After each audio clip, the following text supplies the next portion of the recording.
tuharrik bihi lisanaka lita'jala bihi inna alaina jam'ahu wa qur'ana wa qala fi ayatin ukhra wa anzalna ilaika dzikra litubayyana lin-nasi ma nuzzila ilaihim wa la'allahum yatafakkarun.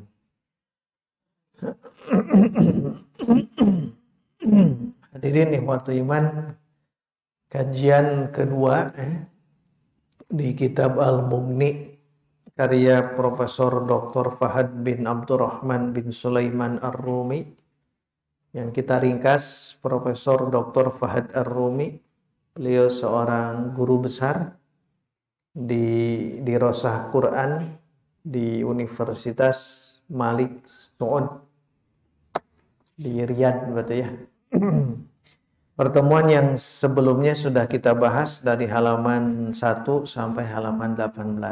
Nah, hari ini kita akan masuk ke poin penting, yaitu nasy'atu ilmi tafsir wa marahiluhu. Nasy'atu perkembangan, pertumbuhan ilmu tafsir. Dan ini tidak lepas dari ulumul Quran. Bagaimana perkembangan ilmu tafsir, wa marahiluhu, dan marhalah-marhalahnya. Marhalah itu tingkatan. Bagaimana kita akan melihat perkembangan tafsir. Nanti kita sanding di kitab masih karya beliau ya, di Dirasah fi Ulumil Quran, membahas sama tentang bagaimana perkembangan. Kalau di sini perkembangan ilmu tafsir, kalau di sana perkembangan ulumul Quran. Sudah kita bahas kemarin apa perbedaannya. Baik, kita mulai alinea pertama. Jadi baca, kemudian kita terjemahkan. Bismillahirrahmanirrahim. Qala musannifun hafizahullah ta'ala. Nafa'ani Allah iyyakum bihi wa bi ulumihi fid dharain amin. Jarat sunnatullah ta'ala. Jarat tong ditasydid. No can kenging aya. Oh, mangga ibu-ibu kan tuh. Meh henteu nundutan dari aya kitab mah nya. Mangga. Ya, ulang. Jarat sunnatullah ta'ala fi irsalil rusuli wa inzalil kutubi an yub'atha li kulli ummatin nabiyyan bi lisani qaumihi wa an yakuna kitabuhu bi lisanihim. Qala ta'ala a'udzu billahi minasy syaithanir rajim wa ma arsalna min rasulin illa bi lisani qaumihi liyubayyina lahum. Surah Ibrahim ayat sunnatullah ya. Sunnatullah, Allah sudah membuat sunnahnya. Sunnatullah, bahwa Allah menciptakan langit dan bumi, tentunya harus ada yang bisa menjadikan bumi ini makmur. Maka secara sunnatullah Allah mengutus para rasul. Di antaranya para rasul yang mempunyai kitab-kitab yang 4 itu. Nah, namun di sini tentunya para rasul dengan para nabi. Allah mengutus para nabi dan para rasul dari mulai Nabi Adam alaihissalam hingga Nabi kita Nabi Muhammad sallallahu alaihi wasallam. Dan juga selain Allah mengirim para nabi dan rasul, Allah pun menurunkan Alkitab, kitab-kitab suci. Dan itu diutus oleh Allah Subhanahu wa taala kepada setiap umat. Itu ada seorang rasul, dan nabi tersebut itu sama lisannya dengan lisan kaumnya, bahasa. Jadi bahasa kaum A akan muncul nabi A dengan bahasa kaum A. Ada kaum B, maka akan muncul nabi di kaum B tersebut dengan bahasa kaum B dan seterusnya. Ya. Kemudian Allah juga menjadikan kitab suci nabi tersebut sesuai dengan bahasa mereka. Kenapa demikian? Karena kalau bahasanya berbeda dengan bahasa kaum tersebut, maka akan banyak penentangan.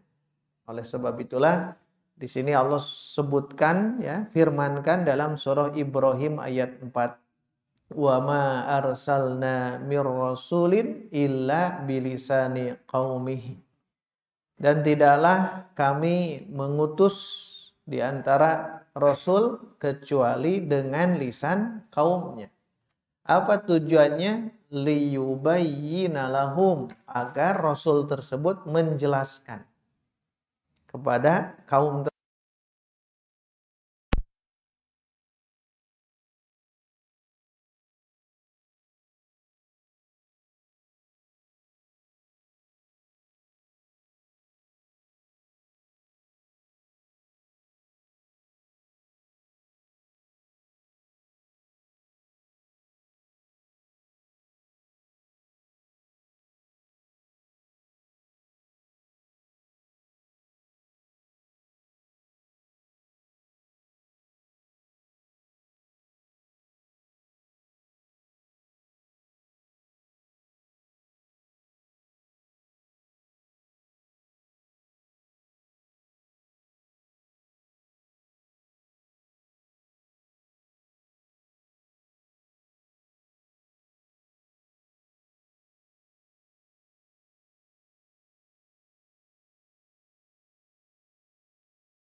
Turun terhadap beliau siapa? Ar-Ruh Al-Amin. Ar-Ruh di sini kan umum maknanya. Nah, ini makna yang sering disebut makna-makna yang sama tetapi nanti ada yang beda gitu. Lafaz maksudnya lafaznya sama tapi maknanya masing-masing berbeda. Ruh di sini siapa? Ruh di ayat yang lain siapa juga? Itu nanti ada kata yang sama tapi makna yang berbeda yang sering kita sebut mushtarak. Jadi ruh bisa ruh dalam diri kita, ruh. Yas'alunaka anir ruh kan, ruh. Atau ruh yang disebut sebagai ruh tanazzalul malaikatu warruhu fiha biidni rabbihim min kulli amr. Ruh di situ siapa?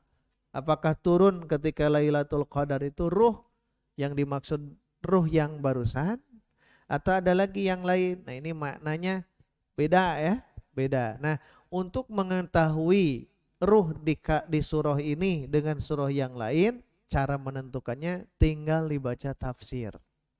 Ya, tinggal dibaca tafsir. Termasuk surah Asy-Syu'ara ayat 193 ini. Nazala bihir ruhu. Turunlah terhadap beliau, terhadap Rasul, ar-ruhu al-aminu. Nah, ada kata al-amin. Berarti al-amin ini adalah satu gelar. Satu gelar. Yang ini sering kita tahu gelar ini kepada khusus malaikat yang membawa wahyu, yaitu malak Jibril alaihi salam. Jadi Jibril diberi gelar Al-Amin. Nabi kita pun, Nabi Muhammad sallallahu alaihi wasallam sama diberi gelar Al-Amin, dua-duanya Al-Amin. Muhammad disebut Ar-Rasul, Jibril juga disebut Ar-Rasul. Jadi sama-sama. Jadi ini menjadi ibrah pelajaran bagi kita sekalian. Baik. Di sini ruh di sini berarti Jibril ya. Nazala bihir ruhul amin. Turun dengan membawanya, membawa wahyu gitu. Jadi turun dengan membawa wahyu siapa? Ar-Ruhul Amin. Seorang malak Jibril, bukan orang kalau malak ya. Jadi malak Jibril turun dengan membawa wahyu tersebut. Al-Amin, sifat Al-Amin. Pernah kita bahas dalam Qawaid Qur'aniyah. Seseorang yang jadikan sebagai pemimpin kita dua sifat. Yang pertama Al-Qawiyyu, kedua Al-Amin. Inna khaira man istajarta laqawiyyun laqawiyyun amin. Orang yang kuat fisiknya dan juga amanah. Jadi nanti kalau kita memilih pemimpin, cari satu kuat fisik, kuat pendiriannya, kuat dalam berperang kalau nanti perang, kuat dalam menghadapi musuh dan sebagainya. Tapi selain daripada kuat mesti amin, amanah. Jibril pun al-amin, amanah. Ala qalbika, terhadap qalbumu. Ini juga unik ya pembahasan, ada 4 istilah dalam diri kita itu. Satu yang ini qalbu, kedua yang barusan ruh, ketiga tadi disebut nafs, kemudian yang awal akal. 4 istilah yang mungkin agak samar bagi kita ya. Itu satu istilah yang memang dalam satu rumpun kesatuan yang utuh itu saling keterkaitan. Kapan kita menyebut nafs, kapan kita menyebut akal, kapan kita menyebut ruh, kapan kita menyebut qalbu. Kan itu 4 istilah ini memang agak rumit untuk difahami, tapi kalau kita sudah paham, nah ini akan tahu. Nah, ini kajian-kajian biasanya yang begini kajian tazkiyatun nafs. Karena kita bukan kajian itu tidak untuk diperdalam. Ala qalbika. Jadi Jibril turun membawa wahyu dengan membawa wahyu ala qalbika, ke dalam qalbumu. Untuk apa? Agar takuna engkau menjadi minal munzirin, di antara orang-orang yang memberi peringatan. Munzir itu orangnya. Tugas Nabi itu satu munzir yang ini, memberi peringatan yang keras. Yang satu sisi lain Nabi itu punya tugas mubasyir. Jadi munzir dan mubasyir. Munzir memberikan peringatan yang keras, kalau mubasyir memberikan kabar gembira. Berarti munzir itu mewanti-wanti manusia agar ditakut-takuti dengan adanya neraka. Ya, jadi kalau ada nabi atau ulama atau ustadz membahas tentang neraka, itu beliau sedang berfungsi sebagai munzir, pemberi peringatan yang keras. Apakah penting Pak Bu membahas tentang kewaspadaan? Penting, sangat penting.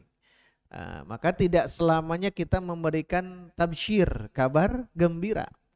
Tidak selamanya, harus seimbang antara munzir dan mubasyir, antara inzar dan tabsyir.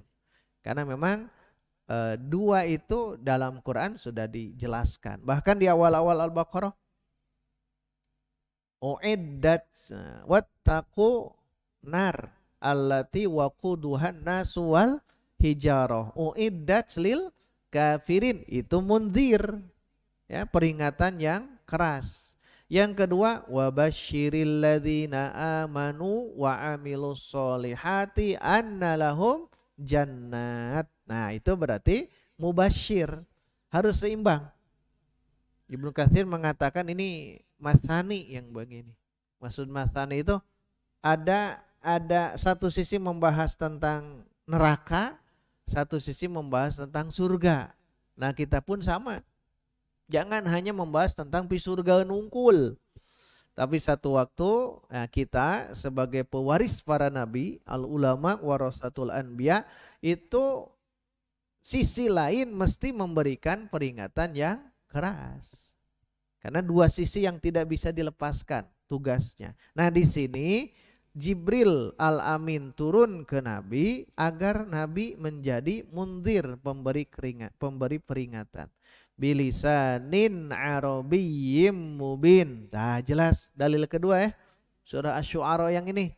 Jadi tadi surah Yusuf, sekarang surah Asy-Syu'ara itu menegaskan bilisanin arabiyyin, dengan lisannya orang Arab, dengan bahasa orang Arab, bahkan disebutkan mubin, jelas. Nah, maka nanti kita akan tahu dari Sirah Nabawiyah, ya. Saya bacakan di dirosahnya sama Syekh Fahad Ar-Rumi juga, Profesor Doktor Fahad Ar-Rumi. Nah, di zaman Nabi pun, di awal-awal Islam, kata beliau, Nabi pun membacakan, ya, yatlunahu haqqa tilawatih. Nabi pun membacakan Al-Quran Al-Karim kepada para sahabat.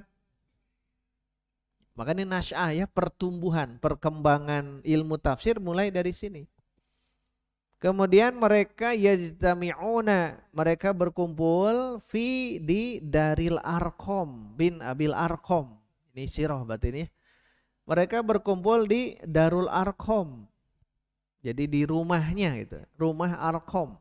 Darul Arqam bin Abil Arqam. Untuk apa? Lihifdhihi, untuk menghafalnya. Tadi kan tilawah, ya. Bermula Rasul membacakan ayat wahyu yang turun kepada Nabi. Kemudian lihifdhihi, untuk menghafalkan Quran. Wa tadabburi ayatihi, dan juga mereka mentadaburi ayat-ayatnya. Berarti ketika turun wahyu kepada Nabi Muhammad sallallahu alaihi wasallam dengan bahasa lisan mereka, dan Nabi mengumpulkan. Nah, di awal mula Pak Bu, di rumah namanya Darul Arqam, ya, Darul Arqam bin Abil Arqam. Jadi sering diistilahkan Darul Arqam. Ada Darul Arqam, ada satu Darul Nadwah, gitu ya. Darul Arqam, Darul Nadwah. Kalau Darul Arqam ini para sahabat agung yang mereka belajar sembunyi-sembunyi. Tidak seperti kita hari ini, kita kaji ayat Quran, kita kaji hadis, itu kan bebas hari ini. Kalau di periode Makkah itu tidak bisa. Maka mereka sembunyi-sembunyi. Satu di antara rumah yang dijadikan sebagai taklim Al-Quran adalah Darul Arqam. Darul Arqam bin Abil Arqam. Istamir. Wa kana qaumu Araban Khullason itu ikhlas, murni, ya. Khullason. Wa kanal qaumu Araban khullason, dan mereka itu kaum Arab asli, ya, Arab asli. maksud Arab. Nanti dalam apa sirah, dalam apa tarikh itu ada istilah Arab apa khulasan Arab aribah dan Arab musta'ribah atau musta'robah. Kalau Arab aribah itu Arab asli ya. Seperti Nabi Ismail belajar ke siapa bahasa Arabnya? Ismail kecil saat itu ke suku siapa? Kaum siapa? Jurhum. Nah, Jurhum itu asli, orang Arab asli. Suku Jurhum. Suku Jurhum itu mengajarkan bahasa Arab kepada Ismail. Kenapa? Karena ibunya kan bukan orang Arab. Ibunda Ismail itu orang Kipti, orang Mesir, bahasanya bahasa Kipti. Jauh beda ya antara bahasa Mesir dengan bahasa Arab. Nah, Ismail kecil itu karena dididik oleh ibunya dengan bahasa Kipti, maka belajar bahasa ke Jurhum. Nah, Jurhum itu adalah Arab aribah, Arab asli. Karena nanti ada Arab musta'ribah. Jadi orang luar datang ke Arab, nah siga diurang gitu lah ya. Sama. Asli orang Sunda nikah seorang laki-laki Sunda, seorang perempuan Sunda, melahirkan orang Sunda. Sekarang musta'ribah, Sunda. Jadi Sunda, jadi percampuran. Laki-lakinya Sunda, perempuannya Jawa, atau perempuannya Sunda, laki-lakinya Padang misalnya. Nah, itu sudah ada percampuran. Nah, itu biasanya tidak murni lagi bahasa Sundanya. Karena hari ini kalau ingin mencari orang yang ahli di bahasa Sunda itu sangat-sangat sulit. Abdi wae ngobrol teh, wah ripuh salah wae nya. Salah itu ada bahasa Sunda teh yang tahu mah bakal rasa ini salah menempatkan bahasa Sunda seperti itu. Nah, Arab pun sama. Kalau dulu itu di Jurhum itu asli. Di Quraisy itu asli ya di zaman Nabi, tapi kesini kan mulai berubah, termasuk lahjah, termasuk dialek, termasuk langgam orang-orang Arab ketika melafazkan Al-Quran, makanya beda-beda nantinya. Nah, ini Araban khullason ya, orang Arab yang murni gitu, murni. Nah, karena tadi ada Al-Quran, kita akan pahami. Kenapa mereka apa alasan mereka itu sebagai Araban khullasan? Yafhamuna al-Qur'ana al-karima bimuqtadas saliqati al-arabiyyati wal lisanil arabiyyi. Nah, yafhamuna, mereka memahami Al-Qur'an yang mulia. Saya terjemahkan saja ya, tidak terlalu diulang kembali. Kecuali kalau ada poin penting yang harus diulang, saya ulang. Jadi lihat ke kitabnya, tulis ya, tulis itu ya, supaya kalau belum bisa apa mensyakali syakal, kalau sudah tinggal terjemah. Gitu. Jadi mereka itu kaum orang Arab asli, murni. Mereka memahami Al-Quran bimuqtadas saliqah. Saliqah itu saliqah langsung gitu. Tidak dipikirkan dulu. Kan kita mah memikirkan dulu. Misalkan kita mengucapkan bahasa Arab. Ya, misal zahaba Muhammadun ilal masjidi. Kita mikir dulu zahaba terjemahnya gitu ya. Nah, kalau salikoh tidak. Zahaba pergi Muhammad ila ke al masjid. Nah, itu mah kita tidak salikoh.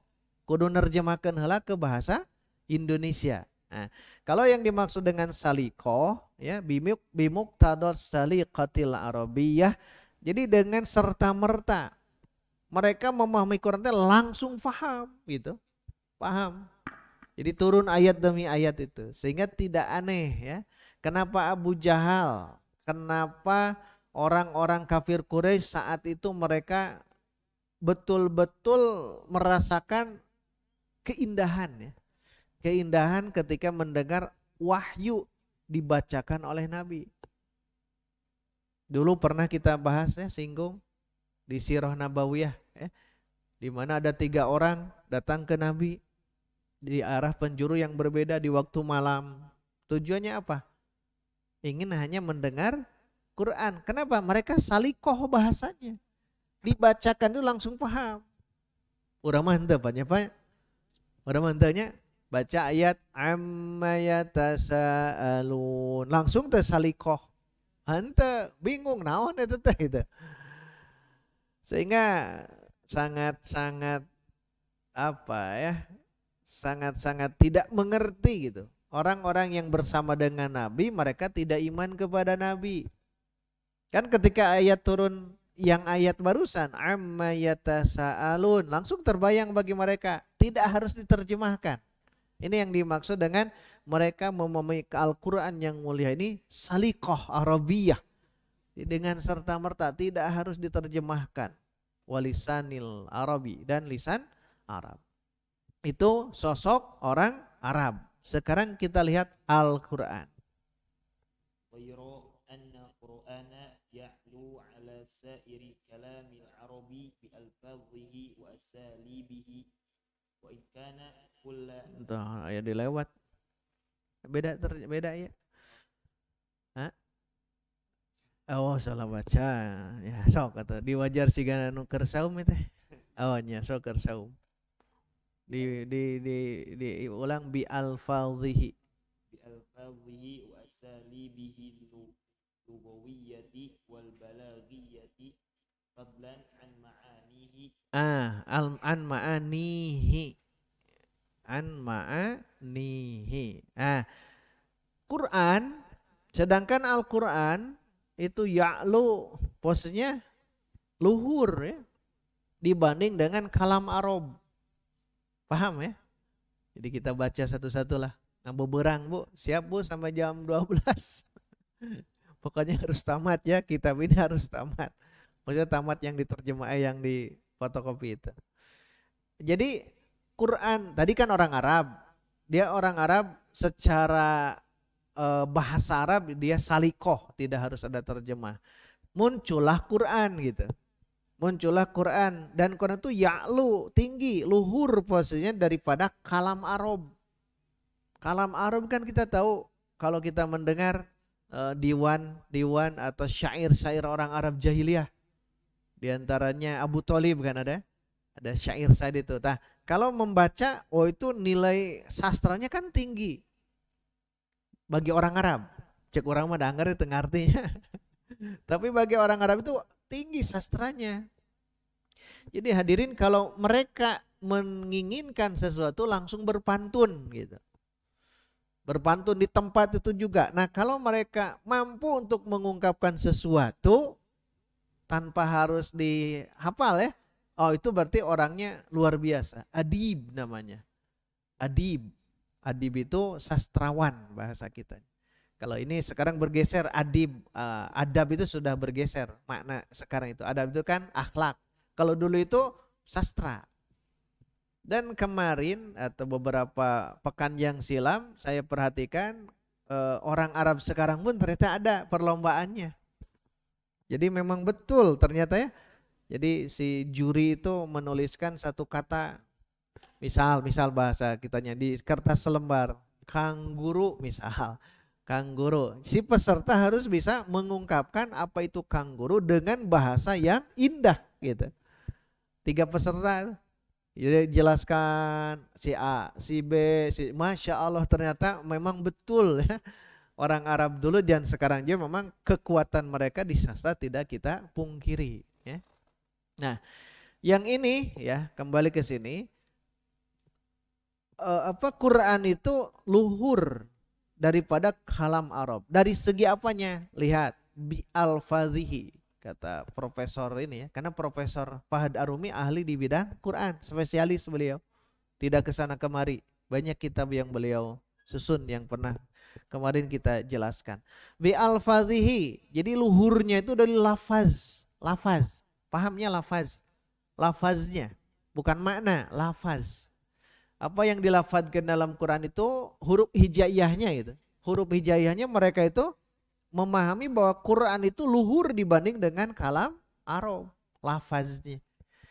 Asalib itu uslub bahasanya. Uslub itu rangkaian katanya. itu luhur posisi Quran ya dibanding dengan kalam Arab. Balaghiyah, balagohnya. Dari segi balagohnya. Jadi dari segi sastranya Al-Quran itu Masya Allah. Makanya di antara mukjizat Al-Quran dalam kitab Mabahith Syekh Manna Al-Qattan, beliau menjelaskan satu di antara i'jaz Quran itu adalah i'jaz lughawi. Jadi kemujizatan bahasa. Nah, kalau kita ingin merasa baca Quran ada i'jaz lughawinya, mukjizat kebahasaannya, mau tidak mau kita belajar balaghah yang ini. Dari diajar balaghah mah karena genahan ya, tidak akan tahu ilmunya, tidak akan tahu rasa ini adalah secara mukjizat. Ingat, jangan dibayangkan hanya seperti puisi saja, jangan. Balaghah itu kan satu di antaranya memang as-saj'u. As-saj'u kan tawafukul fasilaitaini fil harfil akhir. Sama fasilah di akhirnya itu. Watasawat fikrahu, dan sama fikrahnya itu. Itu as-saj'u, itu salah satu bahasa kitanya sajak. Contoh surah Al-Ikhlas kan akhirnya dal ya. Dal. Qul huwallahu ahad, somad, yulad, ahad. Tuh itu semuanya dal, menunjukkan asaju. Tapi ingat, balaghah bukan hanya dari segi yang ini saja. Balaghah itu banyak gitu. Makanya nanti ulama memisahkan ilmu balaghah sehingga ada 3 bagian. Nanti kita belajar ilmu ma'ani, makna-makna Quran ya. Nanti ilmu bayan, nanti ilmu badi'. 3 ilmu itu rangkaian dalam ilmu balaghah. Kalau ingin merasakan keindahan Al-Quran dari segi ini ya, maka belajarlah balaghah. Balaghah itu tingkat kedua setelah belajar nahwu shorof. Nahwu shorof dulu pelajari, nanti ke balaghah. Nanti di akhir paling kita belajar arud wal qawafi. Jadi arud qawafi untuk bagi ahli sastra. Biasanya yang konsentrasi di sastra Arab itu pasti akan dibahas tentang arud dan qawafi. Kita mah cukup 2 itu, nahwu shorof ditambah dengan balaghah. Nah, kalau ingin aspek balaghiyahnya itu dari segi uslub, dari segi lafaz, dari segi uslub itu ada unsur balaghahnya. Fadlan an ma'anihi, terlebih maknanya. Tadi baru lafaz ya. Lafadznya hanya baru lafadz dan uslubnya. Sekarang ma'anihi, fadlan itu terlebih. Fadlan an ma'anihi, terlebih makna-makna yang terkandung di dalam Quran. Baik yang maknanya tersirat atau maknanya tersurat. Zahir dan dhamir, atau mantuk dan mafhum. Ini makna zahirnya ini. Karena ini firman ilahi, kalamullah. Kata Syekh Fahad Ar-Rumi, makna Quran kan banyak definisinya, tapi yang mendekati kata beliau, Quran itu kan kalamullah al-munazzalu ala Muhammadin al-muta'abbadu bitilawatih, dalam dirasah ulumul Qurannya. Jadi kalam ilahi yang diturunkan kepada Nabi Muhammad dan menjadi nilai ibadah bagi yang membacanya. Nah, Quran karena kalam ilahi kan sulit untuk kita bongkar. Maka caranya itu dengan memahami tentang bahasa Arabnya. Wabil khusus lafaz dan makna. Apakah di zaman sahabat makna-makna ada yang belum paham tentang Quran? Ada. Nanti di generasi sahabat ya nanti. Ya, terus. Walidza faqad kanu yatafawatuna fi fahmihi wa idrakihi wa in kana kullu minhum yudriku minhu ma yuwaqqifuhu ala i'jazihi. Jadi di antara mereka ada yang tafawut. Tafawut itu berbeda-beda ya. Tafawut. Keadaan mereka itu walaupun mereka salikoh tapi beda-beda di dalam memahami Al-Quran dan mengetahuinya. Walaupun setiap daripada mereka itu mengetahui ya, dari aspek kemujizatannya memang mengetahui itu. Jadi kalau kita perhatikan berbeda-beda ya, sama dengan kita juga kan. Jadi orang Arab semuanya ahli dalam bahasa, sastra, tapi tidak semuanya rata. Nah, ini yang akan menjadikan perbedaannya nanti. Kemudian wa kana ba'dhum yufassiru ma ghamidha alal akhar min makna. Fa in ashkala alaihi ma'nan aw ghamidha alaihim marman walam yajidu man yufassiruhu lahum sa'alur rasula sallallahu alaihi wasallam fabayyanahu lahum. Jadi sebagian mereka itu menafsirkan yang gumud. Gumud itu yang tersembunyi gitu. Yang tersamar. Makna yang tersamar, ada sebagian mereka memahami atau menafsirkan itu. Nah, jadi ada yang jelas, ada yang gomid. Ya, gomid itu yang tersamar, yang mengedipkan matanya, tidak terbuka lebar. Dan di antara mereka ada yang seperti itu. Jika muskil itu ada masalah. Jika ada masalah makna, maka mereka tidak mendapatkan orang yang bisa menafsirkan kepada mereka. Kalau tidak ada yang bisa menafsirkan orang yang tentang ayat atau surat tertentu, maka mereka langsung bertanya kepada Rasulullah Sallallahu Alaihi Wasallam. Lalu Rasul menjelaskan itu. Nah, dari sinilah ya, saya tambahkan lagi, dari sinilah karena mereka itu musyafahah, langsung bermusyafahah, berlisan langsung kepada Rasulullah, maka dikarenakan ada yang masalah dalam ayat tertentu, ya, maka langsung mereka bertanya kepada Rasul. Contohnya nanti dengan az-zulmu, makna az-zulmu, ya, az-zulmu. Nanti ada ayat inna syirka la zulmun azim. Kezoliman di situ adalah kemusyrikan. Nah, itu kan bagi sahabat ada yang kurang paham lafaz yang ini. Termasuk Ibnu Abbas ketika ditanya tentang abba wa faqihatau wa abba itu apa? Nah, bagi sahabat ada yang bingung gitu. Makanya di antara mereka ada yang muskil. Ada yang muskil, tapi ya di zaman itu mereka langsung bertanya kepada Rasul langsung. Fa bihadza nasya'a ilmu tafsir. Maka dari sinilah muncul nantinya, berkembang nantinya ilmu tafsir. Summa marra bimarahila. Maka akan berlalu nanti ada marhalah-marhalah. Abrazuha yang paling mungkin, yang paling dampak, yang paling marhalah yang paling terkenal itu ada 5 marhalah. Nah, kita akan bahas 5 marhalah yang ini ya.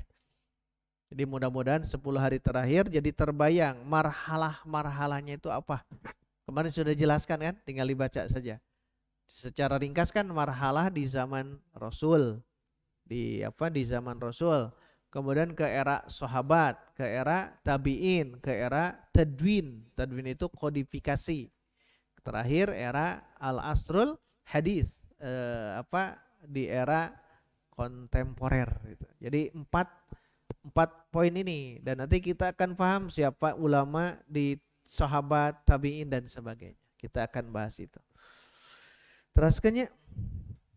Teruskan halaman berikutnya. 20. Kita bahas di sini ada 2 pendapat ya.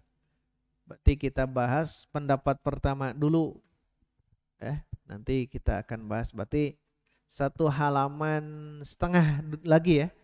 1 halaman setengah, 20 dan 21. 21 setengahnya. Baik, kita teruskan. Al-marhalatul ula at-tafsiru fi Rasul sallallahu alaihi wasallam. Cirian ieu kahiji al-marhalah. Tahapan ya, tingkatan marhalah.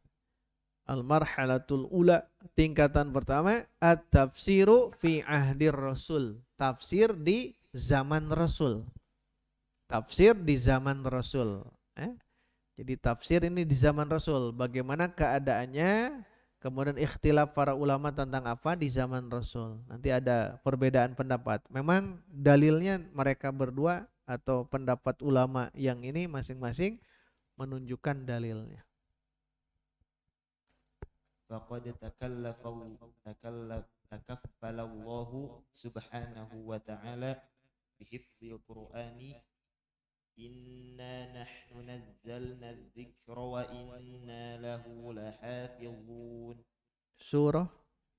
Suratul Hijr al-ayatu at-tasi'ah. Iya. Takaffala, takaful, paham ya? Menjamin gitu. Menjamin. Sungguh Allah Subhanahu wa taala menjamin dalam hifdzul Quran. Menjaga Al-Quran. Dalilnya ini surah Al-Hijr ayat 9. Inna nahnu nazzalna dzikra. Sesungguhnya kami menurunkan az-dzikra bimana Al-Quran. Karena nama-nama Quran itu kan banyak ya, nama-nama Al-Quran itu. Az-dzikra, Al-Quran sudah jelas. Itu sampai beberapa pendapat ulama tentang perbedaan tentang nama-nama Al-Quran yang ada di dalam penelusuran para ulama. Itu Az-Dzikra salah satu namanya. Quran disebut Az-Dzikra karena Quran sebagai pemberi peringatan. Jadi memberikan peringatan. Dzikra. Inna nahnu nazzalna dzikra. Sesungguhnya kami menurunkan Az-Dzikra. Wa inna dan sesungguhnya kami lahu terhadap az-zikru tersebut lahafidun pasti akan menjaganya. Nah, berarti ini Allah takaful, Allah menjamin hifdzul Quran, menjaga Quran. Nanti bisa dua ya, bisa di sudur dada manusia, bisa disutur di tulisan, sudur dan sutur. Kama takaffala li nabiyhi Muhammad sallallahu alaihi wasallam an yajma'a al-Qur'ana fi sadrihi la tuharrik bihi lisanaka lita'jala bihi inna 'alaina jam'ahu wa Qur'ana. Suratul Qiyamati al-ayataini as-sadisata asyara was-sabi'ata asyara. Sebagaimana Allah menjaminkan Quran itu kepada nabinya, Nabi Muhammad sallallahu alaihi wasallam. Allah mengumpulkan Quran dalam dada Rasul berdasarkan surah Al-Qiyamah 16 dan 17. La tuharrik bih, jangan engkau menggerak-gerakan bihi terhadap Al-Quran tersebut, wahyu tersebut, lisanak, jangan engkau gerak-gerakan lisanmu bergerak, lidahmu bergerak, lita'jalabi, agar engkau segera untuk memahaminya, segera untuk menghafalnya. Maksudnya Jibril membacakan ayat. Nah, satu waktu Nabi itu sebelum Jibril beres membacakan, nah Nabi ikut menggerak-gerakan ininya. Maka di ayat ini dilarang, la tuharrik. Inna alaina jam'ahu wa qur'anah. Sesungguhnya kewajiban kami lah jam'ahu. Satu, Allah akan mengumpulkan dalam dada Nabi, wa qur'anah, dan Allah akan membacakan. Tentunya melalui malak Jibril. Oleh Allah akan dihimpun di dalam diri Rasul dan Allah akan membacakannya. Maka tugas Nabi itu yatslu alaihim ayatihi, membacakan kepada mereka ayat-ayat Allah. Kenapa? Karena Allah yang menjamin inna alaina jam'ahu wa qur'anah fa idza qara'nahu fattabi qur'anah. Kalau dibacakan ikuti, kalau ikuti jadi mengikuti, bukan mendahului. Termasuk ketika kita belajar membaca Quran pun jangan tergesa-gesa. Thumma kallafallahu nabiyahu Muhammadan alaihi salatu wassalamu an yubayyina lahumul Qur'ana wa an yufassirahu lahum. Qala ta'ala mukhataban nabiyahu sallallahu alaihi wasallam وأنزلنا إليك الذكر لتبين للناس ما نزل إليهم ولعلهم يتفكرون. سورة النحل من الآية الرابعة والأربعين والأربعون minal ayatir rabi'at. Oh, ada min ya, boleh. Di sini Allah memberikan tugas kepada nabinya Muhammad alaihi salatu wassalam. Apa tugasnya? Menjelaskan Quran terhadap mereka dan juga menafsirkan ayat yang Allah turunkan. Jadi wahyu dijelaskan oleh nabi dan wahyu tersebut oleh Rasul ditafsirkan. Dan ini adalah berdasarkan surah An-Nahl ayat 44. Wa anzalna ilaika dzikra, dan kami menurunkan kepadamu az-dzikra, Al-Qur'an. Untuk apa?